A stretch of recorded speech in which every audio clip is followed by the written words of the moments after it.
Hello বন্ধুরা, আজকে আরও একটি গুরুত্বপূর্ণ ভিডিও নিয়ে চলে এসেছি। আজকে এই ভিডিওতে দেখাবো আপনারা যখন ফেসবুকে স্টোরি আপলোড করেন এবং সেই স্টোরিতে কম ভিউ আসে, আপনারা ফেসবুকের স্টোরি ভিউ বাড়াবে আরও অনেক বন্ধুদের কাছে এবং পাঠিয়ে দেবে এই কয়েকটি গুরুত্বপূর্ণ সেটিং। সেই কয়েকটি গুরুত্বপূর্ণ সেটিং আমি আপনাদের আজ দেখিয়ে দেব। তাহলে চলো মূল ভিডিওতে যাই। মূল ভিডিওতে যাওয়ার আগে আমার চ্যানেলটি সাবস্ক্রাইব করে দেবেন, এই ভিডিওতে একটি লাইক দিয়ে যাবেন। প্রথমে কি করতে হবে, এখান থেকে ফেসবুকটাকে আপডেট দিয়ে দেবেন। ফেসবুকটি আপডেট দেওয়ার পর ফেসবুকটি ওপেন করবেন। ফেসবুকটি ওপেন করার পর এর থ্রি ডট দেখতে পাচ্ছেন, এই থ্রি ডটে ক্লিক করবেন।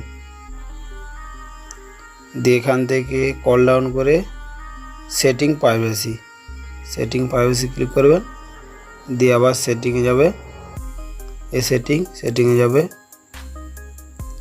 এখান থেকে নিচের দিকে হালকা কল ডাউন করবেন। দিয়ে এখানে দেখতে পাবে স্টোরিজ অপশানটা আসছে, এই স্টোরিজে ক্লিক করবে। দিয়ে এখান থেকে স্টোরি প্রাইভেসি আসছে না, এখানে ক্লিক করবে। দিয়ে দেখতে পাচ্ছেন হু can see your story will be visible for 24 hours on Facebook and Messenger. এখানে পাবলিক করে রাখবে। পাবলিক করে রাখলে কী হবে, আপনার যে ফ্রেন্ড বাদেও আরও যে ফেসবুকে ব্যবহার করে বা ফেসবুক ইউজার ব্যবহার করে না, ইউজাররা তাদের কাছেও আপনার এই স্টোরিটি পাঠাবে। আর যদি ফ্রেন্ড করে রাখেন তাহলে আমার বন্ধু যতগুলো আছে বন্ধুদের মধ্যেই সীমিত থাকবে। তাহলে এটা পাবলিক করে দেবে।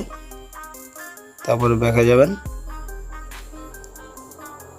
ব্যাকে যেয়ে একটু হালকা যদি কল ডাউন করবেন,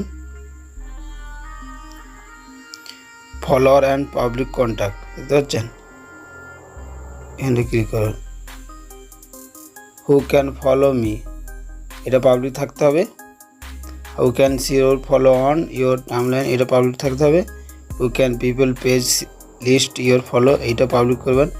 who can comment your public post, এটা পাবলিক করবেন। পাবলিক পোস্ট নোটিফিকেশান পাবলিক করে দেবেন। পাবলিক প্রোফাইল ইনফো, এটা পাবলিক করে দেবেন। এগুলো যে আমার অন করা আছে এগুলো সব অন করে দেবেন, পাবলিক করে দেবেন।